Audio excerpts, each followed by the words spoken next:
Hello बच्चों, welcome to online digital classes of Vision Point. बच्चों, मैं आपका केमिस्ट्री का इंस्ट्रक्टर आदित्य सर आप लोगों को हाई स्कूल की यानी कि सेकेंडरी की केमिस्ट्री पढ़ा रहा था। नहीं, सेकेंडरी की केमिस्ट्री में बच्चों आप लोग सेकेंड मॉड्यूल पढ़ रहे थे। सेकेंड मॉड्यूल में ही आपका केमिस्ट्री है। मॉड्यूल का नाम क्या था बच्चों? मैटर इन आर सराउंडिंग, है ना, मैटर इन आर सराउंडिंग। इस मॉड्यूल में बच्चों आप लोग फोर्थ चैप्टर पढ़ रहे हैं, है ना।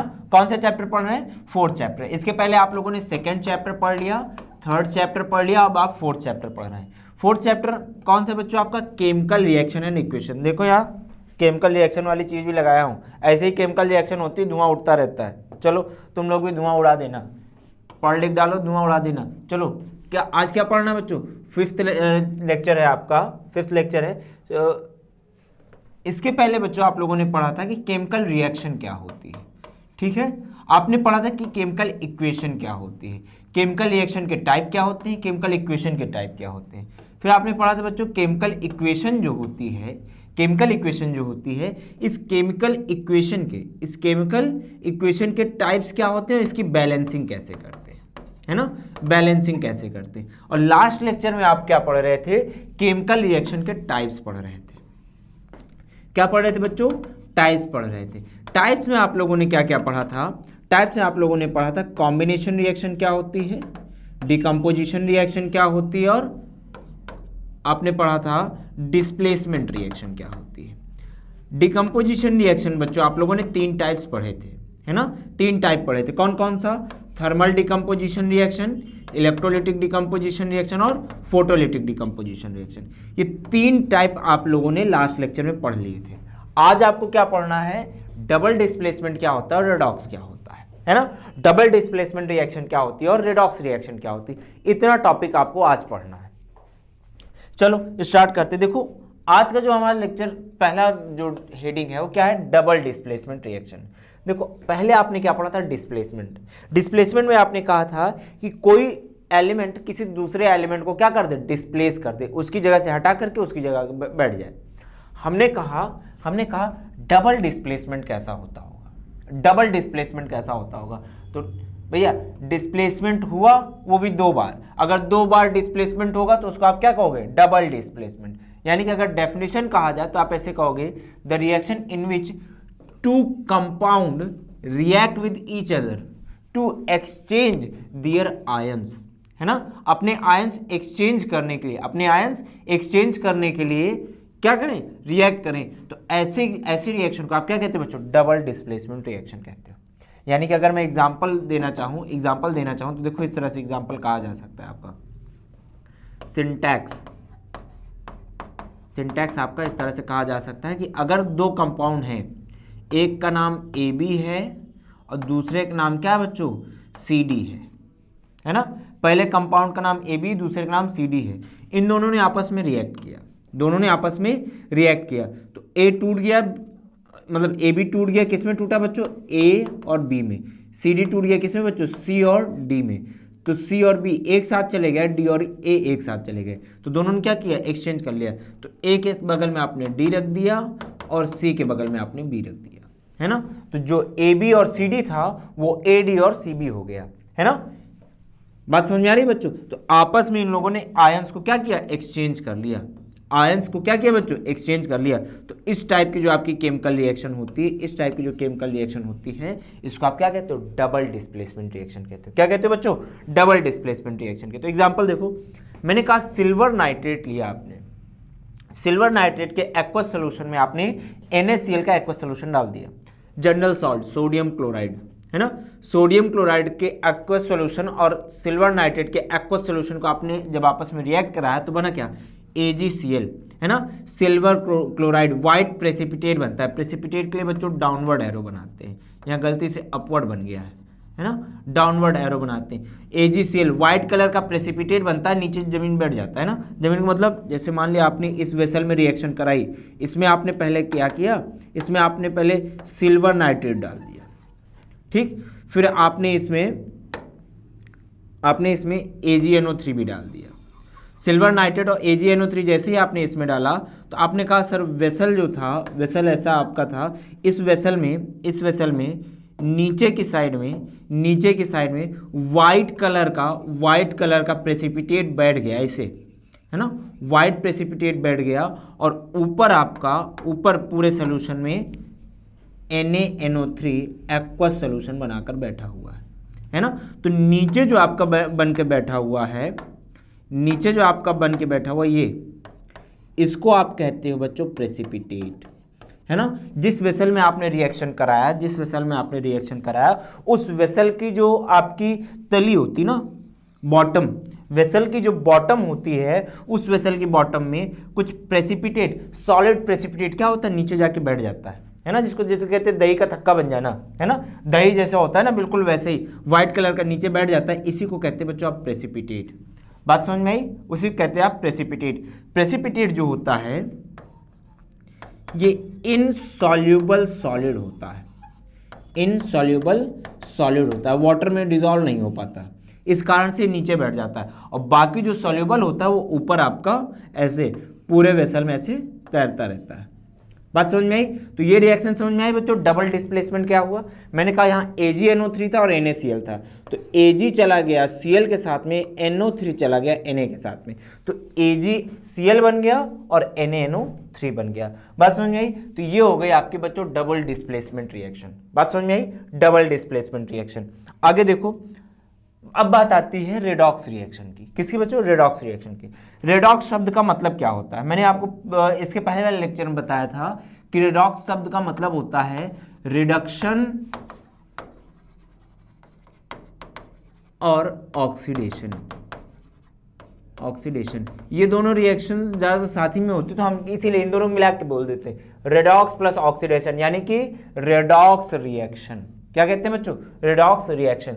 देखो सबसे पहले डेफिनेशन मैंने लिखी, ऑक्सीडेशन क्या होता है ना। ऑक्सीडेशन क्या होता है भैया? ऑक्सीडेशन का सीधा सीधा मतलब ऑक्सीजन आकर के जुड़ जाए, जब ऑक्सीजन ऐड होता है तो हम कह देते हैं ऑक्सीडेशन है, ठीक, ऑक्सीडेशन है। और रिडक्शन जो होता है इसका जस्ट अपोजिट होता है। ऑक्सीडेशन और रिडक्शन एक दूसरे क्या है बच्चों? अपोजिट होते हैं। तो जब ऑक्सीजन का जुड़ना अगर ऑक्सीडेशन कहा जा रहा है, तो ऑक्सीजन का रिमूव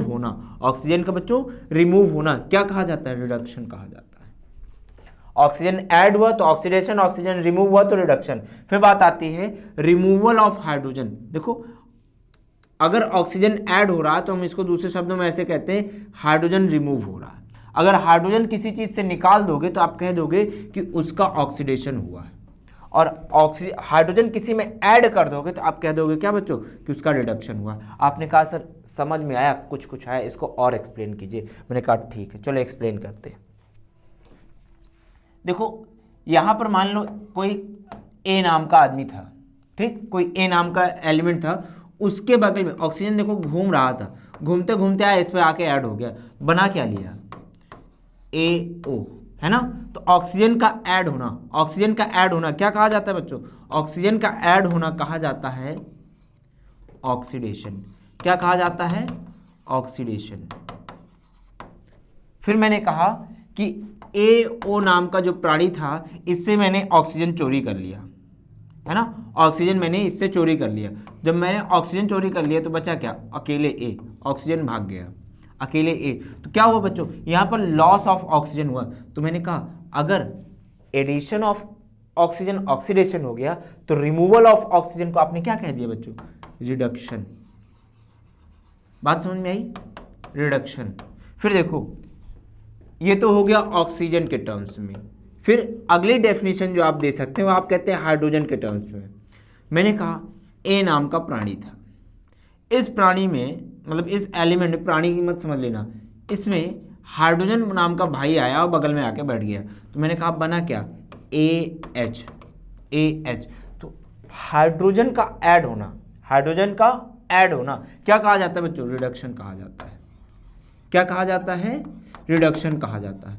फिर मुझसे कहा गया कि देखो ऐसा है, AH नाम का प्राणी पहले से बना हुआ था और किसी ने जाकर के हाइड्रोजन को मार के भगा दिया। हाइड्रोजन जैसे भाग गया, हाइड्रोजन बच्चों जैसे ही भागा तो मैंने कहा बना क्या? मैंने कहा बन गया A अकेले, है ना। हाइड्रोजन चला गया, A बचा। तो भैया रिमूवल ऑफ हाइड्रोजन, है ना, हाइड्रोजन का रिमूव होना, रिमूवल ऑफ हाइड्रोजन, इसको क्या कह दिया आपने, ऑक्सीडेशन। बात समझ में आई, बात समझ में आई। या तो ऑक्सीजन ऐड हो जाए और या फिर हाइड्रोजन रिमूव हो जाए, ये दोनों प्रोसेस आपकी क्या कही जाती हैं, ऑक्सीडेशन। ऑक्सीजन का ऐड होना, हाइड्रोजन का रिमूव होना, ध्यान रखना, ऑक्सीजन का ऐड होना और हाइड्रोजन का रिमूव होना, ऐड और रिमूव होना अलग अपोजिट होता है ना, बिल्कुल वैसे ऑक्सीजन का ऐड होना और हाइड्रोजन का रिमूव होना ऑक्सीडेशन कहा जाता है, और इन दोनों का जस्ट अपोजिट क्या होगा, रिडक्शन। तो जब यहाँ ऑक्सीजन ऐड हो रहा था तो यहाँ ऑक्सीजन क्या हो रहा है, रिमूव हो रहा है। रिमूवल ऑफ ऑक्सीजन क्या कहा जाएगा बच्चों, रिडक्शन। और एडिशन ऑफ हाइड्रोजन क्या कहा जाएगा बच्चों, रिडक्शन। बात समझ में आई। तो चाहे ऑक्सीजन रिमूव हो या हाइड्रोजन ऐड हो, इन दोनों प्रोसेस को आप क्या कहते हो, रिडक्शन कहते हो। बात समझ में आई, बात समझ में आई बच्चों, बात समझ में आ रही। चलो इजी है, ज्यादा टफ नहीं, बहुत इजी है। तो इन दोनों डेफिनेशन को आप लोग अच्छे से समझिए। मैंने कहा बच्चों, ऑक्सीजन का ऐड होना, addition of hydrogen to any substance is called oxidation reaction.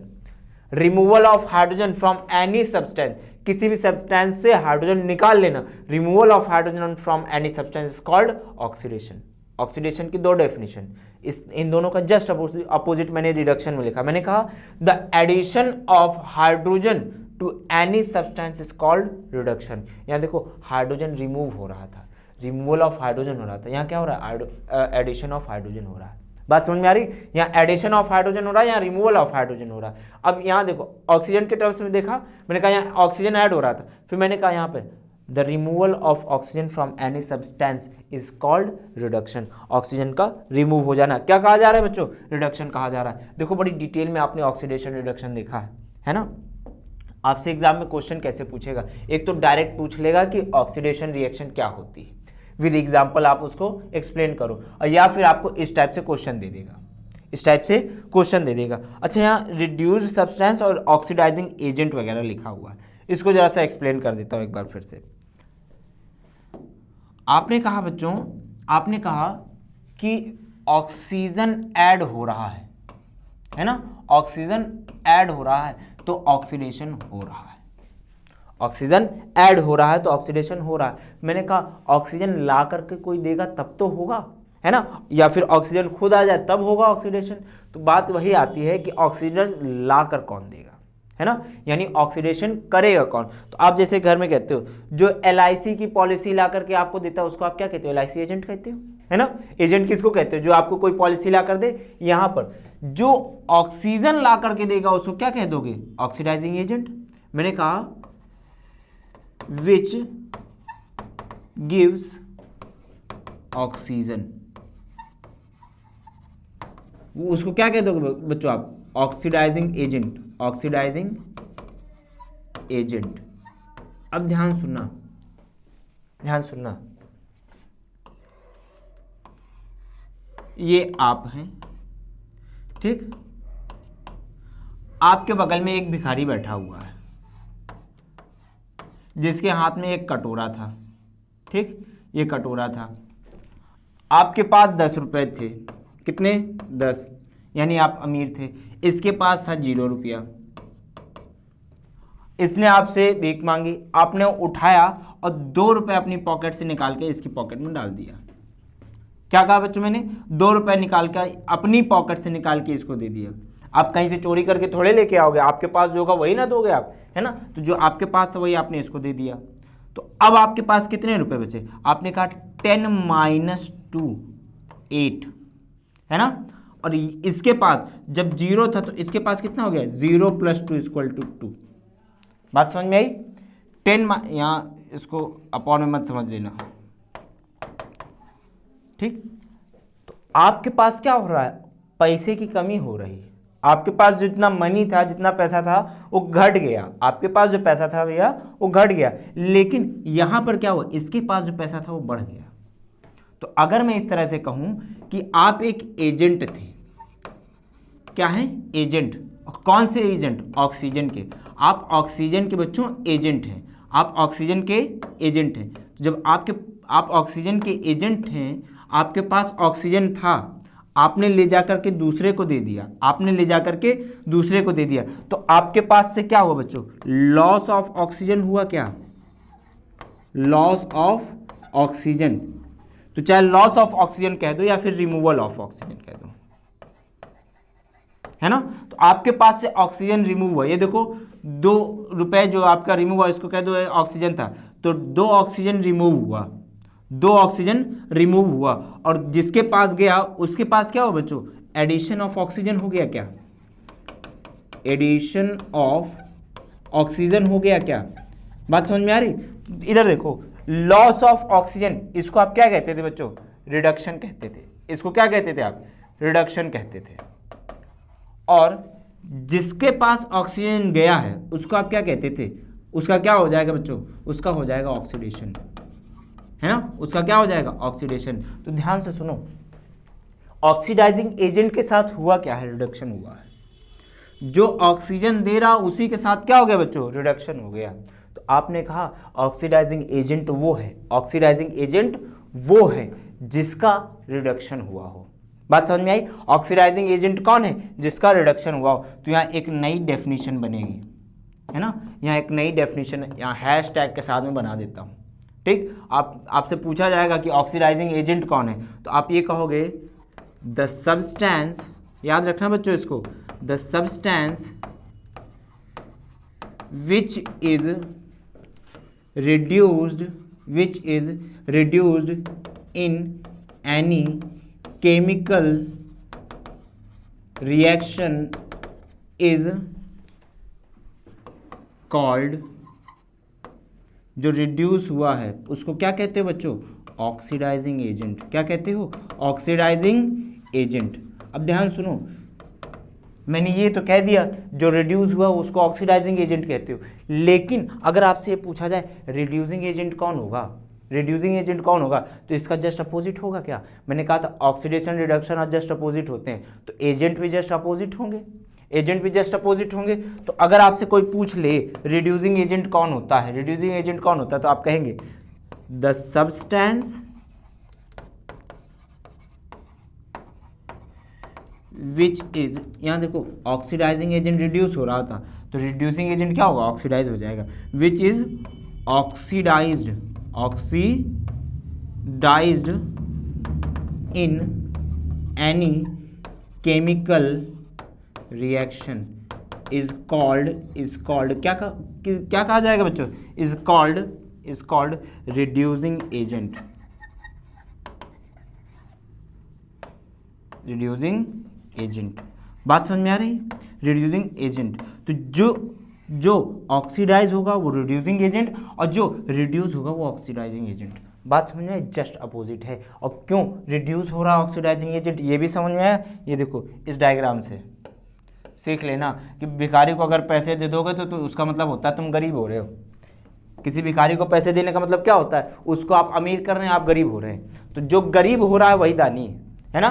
तो ऑक्सीडाइजिंग एजेंट कौन है, जिसने अपना ऑक्सीजन लॉस कर दिया है, जिसने अपना ऑक्सीजन लॉस कर दिया है, और जिसने अपना ऑक्सीजन लॉस किया उसके साथ रिडक्शन होता है बच्चों, उसको कहते हैं रिडक्शन होना। बात समझ में आई। ये प्रोसेस क्या है, ऑक्सीडाइजिंग एजेंट क्या, रिड्यूसिंग एजेंट क्या, क्लियर हुआ, एकदम क्लियर हो गया होगा। मुझे नहीं लगता इसमें कोई कंफ्यूजन है आपको।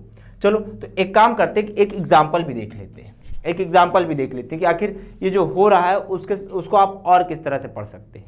तो मैंने कहा कि एक रिएक्शन मैंने दे दी, मैंने कहा when copper oxide is heated with hydrogen gas it produce copper metal and water. ठीक, तो मैंने कहा कॉपर ऑक्साइड की प्लेट थी, उसमें आपने गर्म गर्म हाइड्रोजन गैस पास करा दी। तो जैसे आपने कॉपर ऑक्साइड की प्लेट में गर्म गर्म oxygen gas hydrogen gas pass कराई, तो हुआ क्या, कॉपर और H2O बना। तो मैंने कहा देखो कॉपर से क्या बना, कॉपर ऑक्साइड से क्या बना, कॉपर, है ना। कॉपर ऑक्साइड से क्या बना, कॉपर। तो मैंने कहा कॉपर ऑक्साइड से कॉपर बनते वक्त ऑक्सीजन गायब हो गया, कॉपर से ऑक्सीजन गायब हो गया, तो बना क्या, आपने कहा sir loss of oxygen, loss of oxygen. तो जो लॉस ऑफ ऑक्सीजन है, लॉस ऑफ ऑक्सीजन है, उसको आप क्या कहते हैं बच्चों, रिडक्शन कहते हैं। क्या कहते हैं बच्चों, रिडक्शन कहते हैं। और अगर मैं ये कह दूं हाइड्रोजन यहाँ अकेले था, और फाइनली हाइड्रोजन के साथ हुआ क्या, उसको ऑक्सीजन मिल गया। तो ऑक्सीजन का ऐड होना, ऑक्सीजन का ऐड होना क्या कहा जाएगा बच्चों, ऑक्सीजन का ऐड होना addition of oxygen, addition of oxygen, ये क्या कहा जाएगा बच्चों, क्या कहा जाएगा, तो आपने कहा एडिशन ऑफ ऑक्सीजन कहा जाता है ऑक्सीडेशन। क्या कहा जाता है, क्या कहा जाता है बच्चों, ऑक्सीडेशन। अब ध्यान से सुनो, मैंने कहा ये रिएक्शन देखने के बाद आपने कहा copper oxide is reduce to copper metal, copper oxide reduce हो गया किसमें, कॉपर मेटल में। फिर मैंने कहा जो हाइड्रोजन था वो ऑक्सीडाइज हो गया किसमें, वाटर में, किसमें, वाटर में। तो अब यहाँ आपसे 4 क्वेश्चन पूछ सकता है टोटल बच्चों, आपसे क्या पूछ सकता है, 4 क्वेश्चन पूछ सकता है। क्या क्या पूछेगा, ध्यान देखो, ऑक्सीडाइज सब्सटेंस कौन है, कौन सा सब्सटेंस ऑक्सीडाइज हो गया, फिर ऑक्सीडाइजिंग एजेंट कौन है, फिर आपसे पूछेगा रिड्यूस्ड सब्सटेंस कौन सा है और रिड्यूसिंग एजेंट कौन सा है। तो यहाँ देखो आपने यहाँ जो ये रिएक्शन की उससे आपने सीधा सीधा समझ लिया, ऑक्सीडाइज्ड सब्सटेंस कौन है, देखो हाइड्रोजन का हुआ ऑक्सीडेशन, किसका ऑक्सीडेशन हुआ, हाइड्रोजन का हुआ है। ध्यान रखना ऑक्सीडेशन और रिडक्शन किसका होता है, रिएक्टेंट का, प्रोडक्ट का नहीं होता है। रिएक्टेंट का जो ऑक्सीडेशन या रिडक्शन होने के बाद ये सारी चीज मिलती है। तो मैंने कहा ऑक्सीडेशन किसका हुआ है, आपने कहा सर H2 का, आपने कहा H2 का। फिर आपसे कहा गया ऑक्सीडाइजिंग एजेंट कौन है, तो मैंने कहा यहाँ ढूंढो ऑक्सीजन लाके कौन दिया, आपने कहा सर कॉपर के पास ऑक्सीजन था वही लाके दिया है, कॉपर के पास ऑक्सीजन था वही लाके दिया है। तो इसका मतलब यही है, यही है वो प्राणी जो क्या हो सकता है, ऑक्सीडाइजिंग एजेंट, है ना। तो आपने कहा CuO। तो एक तो इस तरह से कह सकते हो, या फिर आप इस तरह से कह सकते हो, डेफिनेशन से आपने कहा था जिसका रिडक्शन होगा वही ऑक्सीडाइजिंग एजेंट है। रिडक्शन किसका हुआ है, आपने कहा सर कॉपर ऑक्साइड का, तो कॉपर ऑक्साइड क्या हो गया, ऑक्सीडाइजिंग एजेंट। बात समझ में आई। फिर देखो आगे लिखा हुआ है रिड्यूस्ड सब्सटेंस, क्या कहा है बच्चों, रिड्यूस्ड सब्सटेंस। देखो किसका रिडक्शन हुआ है, किसका रिडक्शन हुआ है, आपने कहा कॉपर ऑक्साइड से ऑक्सीजन चोरी हुआ, तो कॉपर ऑक्साइड का क्या हुआ बच्चों, रिडक्शन, तो CuO। फिर आपसे कहा रिड्यूसिंग एजेंट कौन है, तो मैंने कहा जिसका ऑक्सीडेशन हुआ होगा, ऑक्सीडेशन किसका हुआ है, ऑक्सीडेशन किसका हुआ बच्चों, हाइड्रोजन का, तो आपने कहा H2। बात समझ में आई। देखो कितना इजी क्वेश्चन है, कॉन्सेप्ट क्लियर हो तो ये सारे क्वेश्चन 2 मिनट में लग जाएंगे। बड़े ज्यादा मार्क्स के आते हैं, क्वेश्चन बड़ा इजी होता है, मार्क्स ज्यादा मिलते हैं, क्वेश्चन इजी होता है। बात समझ में आई। चलो अब बात आती है, देखो आपने कहा ऑक्सीडेशन क्या होता है, रिडक्शन क्या होता है, तो आपने पढ़ लिया, इतना आपने खूब पढ़ लिया। लेकिन अगर आपसे ये पूछा जाए कि डेली लाइफ में आपने इसको देखा है क्या, डेली लाइफ में आपने इसको देखा क्या, तो आपने कहा सर हमने तो नहीं देखा। मैंने कहा आपने वो खूब देखा। जैसे मैंने कह दिया effect of oxidation in our daily life, आपने कहा कोरोजन, आपने कहा सर हमने कोरोजन देखा नहीं, हम जानते नहीं कोरोजन क्या होता है। देखो कोरोजन क्या होता है, मैंने कहा रस्टिंग ऑफ आयरन, ये भी कोरोजन होता है, रस्टिंग ऑफ आयरन कोरोजन होता है। आपने कहा हाँ सर देखा। देखो रस्टिंग ऐसे ही होती है, ये देखो जैसे लंबी सी चेन थी, है ना, लोहे की, आयरन की, और कुछ समय तक इसको आपने बाहर छोड़ दिया तो उसमें जंग लग जाती है, जिसको आप कहते हैं जंग लग जाना, उसे कहते हैं रस्टिंग, है ना, जंग लग जाना यानी कि रस्टिंग। देखो कैसे होता है रस्टिंग, मैंने कहा corrosion is the process in which metal are gradually eaten up by action of air, moisture and water, ठीक, या फिर किसी अदर केमिकल के थ्रू, जिसमें एसिड्स भी हो सकते हैं। तो किसी भी प्रोसेस से अगर मेटल खराब हो रहा है, मेटल खराब हो रहा है, जिस प्रोसेस में क्या यूज होना चाहिए, देखो एयर, मॉइस्चर और कोई केमिकल, अगर ये सारी चीजें यूज हो रही हैं और मेटल खराब हो जा रहा है तो उसको आप क्या कहते हो बच्चों, कोरोजन, प्रोसेस को कहते हो कोरोजन। और जिस मेटल का कोरोजन हुआ होता है ना, जिस मेटल का क्या हुआ होता है बच्चों, कोरोजन हुआ होता है, उस मेटल को आप क्या कहते हो, कोरोड कहते हो। यहां देखो जैसे ये आयरन, इसका क्या हुआ है, कोरोजन हुआ है, इसी आयरन का कोरोजन हुआ है, तो आप इस मेटल को क्या कहोगे बच्चों, कोरोड कहोगे। जिसका कोरोजन हो गया उसको आप क्या कहोगे, कोरोड कहोगे। बात समझ में आई। रस्टिंग ऑफ आयरन इसका एक छोटा सा एग्जांपल है, इसके बारे में और ज़्यादा फर्दर स्टडी आपकी नेक्स्ट चैप्टर्स में है, इसको और ज़्यादा पढ़ेंगे। बात समझ में आ रही है बच्चों। देखो यहाँ अगली चीज़ आ जाती है रेंसिडिटी, कोरोजन के बारे में भी और पढ़ेंगे। इतना ही नहीं है कोरोजन ये आपका जो इस चैप्टर में है वो इतना सा दिया हुआ है। फिर मेटल नॉन मेटल में इसको थोड़ा सा और पढ़ेंगे, इसको फिर से पढ़ेंगे। कई सारी चीज़ें ऐसी हैं जो कई बार यूज़ होनी है, तो जितनी बार यूज़ होनी होंगी बच्चों मैं उतनी बार पढ़ाऊंगा। परेशान होने की जरूरत नहीं, जितनी बार जितना जिस चैप्टर में उतनी बार उसको पढ़ना है। मैं किसी चीज़ को दोबारा वाले में छोड़ूंगा नहीं। डेफिनेशन यहाँ भी बताएं और डेफिनेशन वहाँ फिर से बताऊँगा, पूरा फिर से बताया जाएगा। परेशान होने की कोई ज़रूरत नहीं। चलो बात आती है रेंसिडिटी, बात आती है बच्चों रेंसिडिटी। मैंने कहा देखो जैसे यहाँ पर हो रहा था मेटल के साथ में, यहाँ किसके साथ हो रहा था, मेटल के साथ में, मेटल के साथ हो रहा था तो आप कोरोजन कह रहे थे। और अगर बच्चों किसके साथ हो जाए, aerial oxidation of fats and oil, या यूँ कह दूँ कि खाने वाली जो चीज़ें होती हैं, जैसे आप कहते हो सर खाना बनाया गया था लेकिन कुछ दिन बाद वो क्या बदबू मारने लगा, खराब हो गया। अगर आप खाने की कोशिश करते बड़ा खराब सा टेस्ट आता है, तो इस प्रोसेस को आप क्या कहते हैं, रेंसिडिटी कहते हैं, है ना। इस प्रोसेस को क्या कहते हैं बच्चों, रेंसिडिटी कहते हैं। तो रेंसिडिटी की अगर डेफिनेशन पूछी जाए तो कैसे लिखोगे, आप कहोगे the condition produced by aerial oxidation, है ना, aerial oxidation of fat and oil in food marked by unpleasant smell, बड़ी खराब से बदबू आती है ना, unpleasant smell and taste, taste भी खराब हो जाता है। तो इस प्रोसेस को आप क्या कहते हो बच्चों, रेंसिडिटी कहते हो। इस प्रोसेस को क्या कहते हैं बच्चों, रेंसिडिटी कहते हो। तो अगर आपसे पूछा जाए रेंसिडिटी से बचने के तरीके क्या क्या है ना, तो आप ये कहोगे सर खराब अगर कोई चीज़ हो जाती है तो खराबी से बचने के भी तरीके होने चाहिए, है ना, खराबी से बचने के भी तरीके होने चाहिए। तो आपने कहा सर खराबी से बचने के क्या क्या तरीके, मैंने कहा सबसे पहला एंटीऑक्सीडेंट ऐड कर दो, है ना, ऐसी चीज़ ऐड कर दो जो ऑक्सीडेशन को रोक दे, ऑक्सीडेशन को रोक दे। तो मैंने कहा the compounds which decrease rate of oxidation are called antioxidants, है ना, जो ऑक्सीजन को ना होने दे वो जो ऑक्सीडेशन को ना होने दे वो ऑक्सीजन के क्या है बच्चों, एंटी है, दुश्मन है। तो आपने कहा एंटीऑक्सीडेंट, बात समझ में आई, एंटीऑक्सीडेंट जो ऑक्सीजन की रेट को, ऑक्सीडेशन की रेट को घटा दे। जैसे BHA आपका एक एंटीऑक्सीडेंट है, BHT आपका एक एंटीऑक्सीडेंट है। आपने कहा सर फुल फॉर्म बता दीजिए, मैंने कहा देखो BHA का मतलब होता है butylated B hydroxy H anisole, ठीक, ए ब्यूटिलेटेड हाइड्रोक्सी एनिसोल, किसका फुल फॉर्म हो गया बच्चों, BHA का। फिर आपने कहा सर BHT क्या है, मैंने कहा butylated hydroxy toluene, butylated hydroxy toluene, तो BHT हो गया। इन दोनों चीज़ों को अगर आपने ऐड कर दिया तो रेट ऑफ ऑक्सीडेशन घट जाती है। मैंने ये नहीं कहा बच्चों खत्म हो जाएगी, खत्म नहीं होती, घट जाती। तो आपने कहा घट जाती, इसका मतलब और भी कम कर सकते हैं, मैंने कहा हाँ और भी कम कर सकते हैं ऑक्सीडेशन को।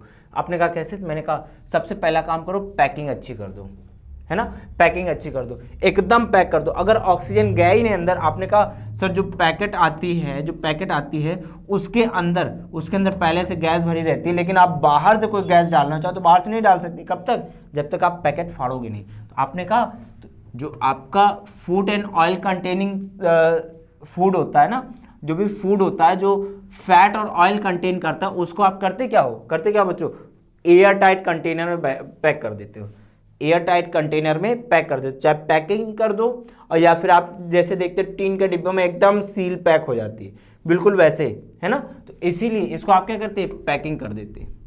बात समझ में आई। अगर आपने पैकिंग कर दी, अंदर ऑक्सीजन भरी रह गई, तो भैया आपने ऑक्सीजन दे करके कहा कि ऑक्सीडेशन ना हो, पॉसिबल है क्या, नहीं। तो आप करो क्या, ऑक्सीजन निकाल करके उसमें क्या डाल दोगे बच्चों, नाइट्रोजन गैस। नाइट्रोजन गैस जो होती है बच्चों, नाइट्रोजन गैस जो होती है ये क्या होती है, ये बेहद लेस रिएक्टिव गैस होती है ना, लेस रिएक्टिव गैस होती है। तो ना तो खुद रिएक्ट करती, ना किसी को रिएक्ट करने देती है।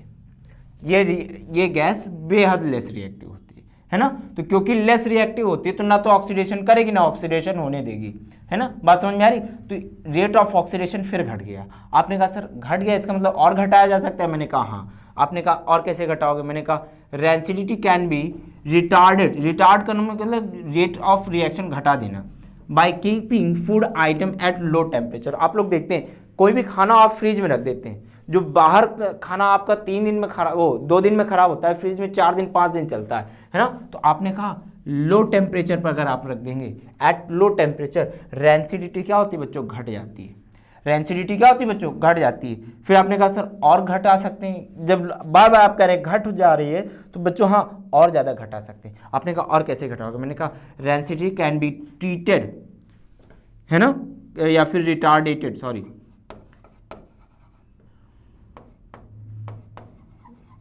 रिटार्डेटेड by it storing food item away from light. आप देखते हैं बच्चों जो भी पैकेट होती है ना, आप चिप्स की पैकेट देखते हो, चिप्स कैसा होता है, फ्राई करके निकाला जाता है, तो जो चिप्स की पैकेट होती है हमेशा आप देखते हो बच्चों फूली फूली रहती है, नाइट्रोजन भरी है। उस एयर टाइट पैकेट होती है, बाहर से आप कोई भी एयर उसके अंदर नहीं डाल सकते, तो एयर टाइट पैकेट हो गया। फिर आपने कहा सर ऐसा है, उसको आप कलरफुल पैकेट्स में ही बंद करते हैं। कभी भी आपने चिप्स का पैकेट ट्रांसपेरेंट नहीं देखा, है ना, ट्रांसपेरेंट नहीं देखा। क्यों नहीं देखा, क्योंकि अगर ट्रांसपेरेंट कर दोगे तो सनलाइट पहुंचेगी, सनलाइट पहुंचेगी अगर तो जो रेट ऑफ रिएक्शन है वो बढ़ जाएगी। तो आप करते क्या, उसको अंधेरे में रखते हैं, है ना, अंधेरे में रखते हैं। अंधेरे में रखने का मतलब क्या, कलरफुल पैकेट कर दो, अंदर तक लाइट जाएगी नहीं। अगर अंदर तक लाइट जाएगी नहीं तो जो रेंसिडिटी है उसकी रेट घट जाएगी। तो रेट ऑफ रिएक्शन अगर घट गई तो आपने कहा सर रेंसिडिटी और घट गई, आपने कहा और घटाया जा सकता है, मैंने कहा हाँ लगातार आप उसको कम करते जा सकते हैं, लगातार कम करते जा सकते हैं। तो इसी तरह से आप देखते हैं जैसे आपका दूध का एक पैकेट आता है ना, आप 6 महीने चलाते हैं, सारी प्रोसेस यूज कर लो, 6 महीने चलता है दूध, सोचो मिल्क 6 महीने चला सकते। तो इस टाइप से आपका जो है रेंसिडिटी घटा सकते हैं, रेंसिडिटी की रेट आप घटा सकते हैं। तो आपने कहा सर ये तरीका बहुत अच्छा था। तो बच्चों जिस तरह ये तरीका अच्छा था उस तरह ये चैप्टर भी अच्छा था, और ये चैप्टर आज यहाँ पर ख़त्म हो गया। बात समझ में आई, ये चैप्टर यहाँ पर आपका ख़त्म हो गया। तो अब इसके बाद बच्चों आपका नेक्स्ट चैप्टर स्टार्ट होगा, है ना, नेक्स्ट चैप्टर स्टार्ट होगा। आप लोगों को बच्चों इस चैप्टर देखो बहुत इजी चैप्टर था, बहुत छोटा भी चैप्टर था, बहुत ज़्यादा लेंदी भी नहीं था, चैप्टर काफ़ी इजी था। आप लोगों को इससे रिलेटेड जो भी क्वेरी हो, जो भी बच्चों क्वेरी हो, इस नंबर पे हमसे कांटेक्ट कर सकते हैं आप लोग, ठीक। बाकी हम लोग पढ़ेंगे बच्चों नेक्स्ट लेक्चर में।